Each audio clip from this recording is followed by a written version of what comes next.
A New Elliptic by Phil Berry.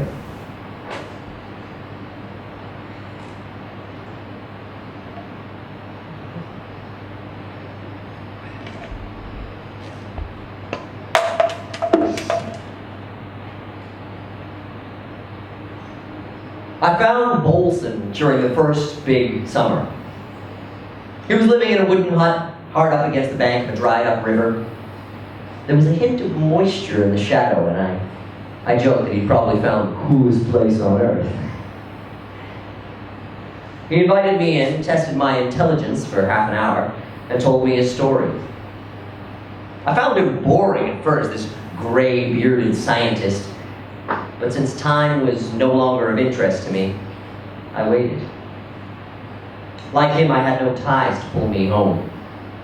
And Bolson recognized a shared history of tragedy in my eyes that he trusted me all the more for.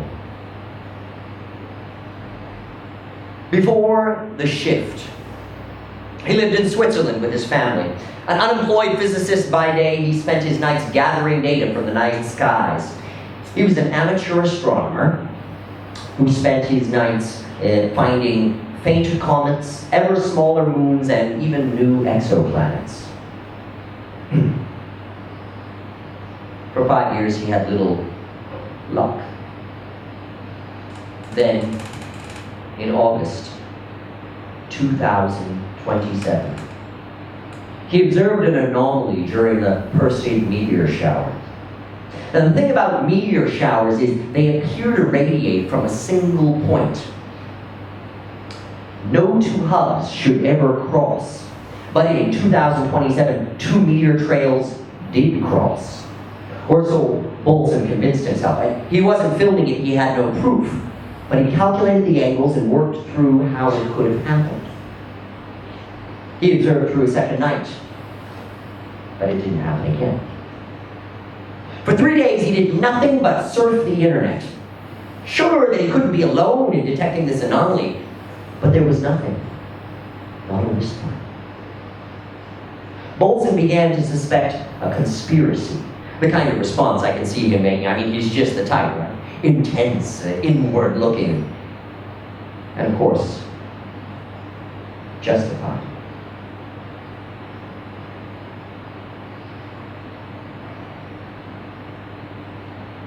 But something of great mass must have swung the meteor off its habitual axis as it entered Earth's atmosphere.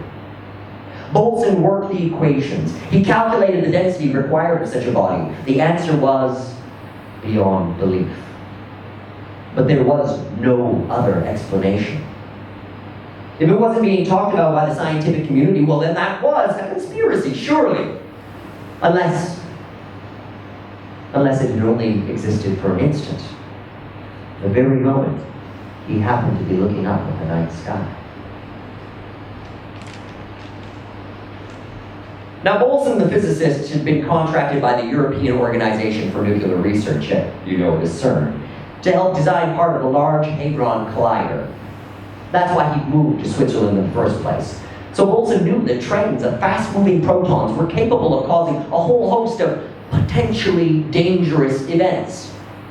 He knew that these objects of near infinite mass, if their existence was prolonged for more than an instant, could bend the fabric of the universe, thereby swinging a meteor off course. But why had nobody else noticed? Why hadn't every movable object suddenly shifted in the homes and factories and rock-strewn valleys? Too brief, he considered, too momentary the gravitational shock? A metastable black hole. That was the answer. Perhaps a whole series of them. And should they coalesce? Or what then? It was a Saturday night. Bolson dropped his pencil, bought 4 airline tickets to Australia, and collected his wife and $2 in the living room. The plane left the next morning. The price of the tickets had nearly broken him. His wife, a lawyer, the breadwinner, he didn't mind telling me, flatly refused. He pleaded. He asked her to trust him. but she still refused. He began to doubt himself intellectually. He calculated the chance of him being right was 0.3%. Not enough to justify abducting the children, but enough to leave and make a point. So in the end, he boarded the plane alone. If he was wrong, he would come back and soak up the criticism. And if he was right, well, if he was right, there would be nothing to come back to. He arrived in Adelaide and waited. Nothing happened. His wife emailed him, gave him 2 weeks to work through his demons, gave him ultimatums. But Bolson was watching the skies again. He found new signs that could not have gone unnoticed. So he burst into the blogosphere. And now, at this late stage, a few brave voices were making themselves heard. Bolson warned, but nobody listened. Did you hear the warnings? No. Neither did I. He was suppressed. Once again, he begged his wife to leave Europe and join him. But when she asked, why? Honestly, what is going to happen? He couldn't bring himself to tell her. You see, to explain everything would be to admit that he had abandoned his family and children to great danger. Just come, please. He cried during the final call. But his family stayed. His savings ran out, and he hitched to the new territories. We all remember where we were when it happened.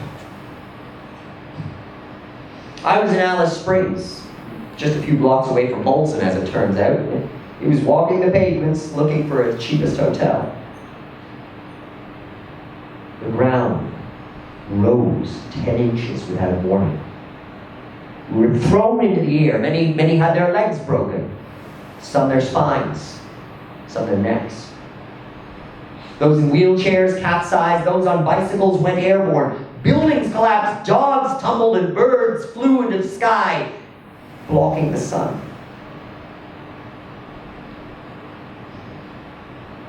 And in Switzerland, well, you know it. A third of the country, consumed in an instant, collapsed into a sustained singularity, a series of metastable black holes that survived for a full 5 seconds. Long enough to crack our Earth. Our world wobbled. Millions died, or perhaps some have conjectured they entered another dimension. I don't think so. They just died. Communication stopped, but were soon restarted, and the magnitude and underlying cause of the disaster became clear. Our pursuit of truth, of God's atomic design, had led us to hell. Most of the scientists died with their beloved project, and those left behind abroad in transatlantic conferences on holiday explained that the chance of such an event had been considered, that the dangers had been weighed, but that they were so rare as to be undeserving of publicity. But never zero.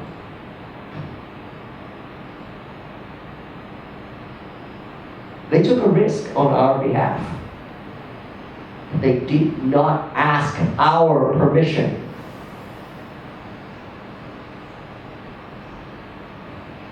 So now, pushed by the shock of that huge event into a new orbit, a new elliptic, we pass closer to the sun during the summer, and we burn. And in winter, we head out to the depths of the solar system, where we freeze. With each passing year, the extremes become more extreme, and will continue to do so. until human life is no longer supportable. The scientists give us 10 years. Bolson says 8. And you know what? I believe him.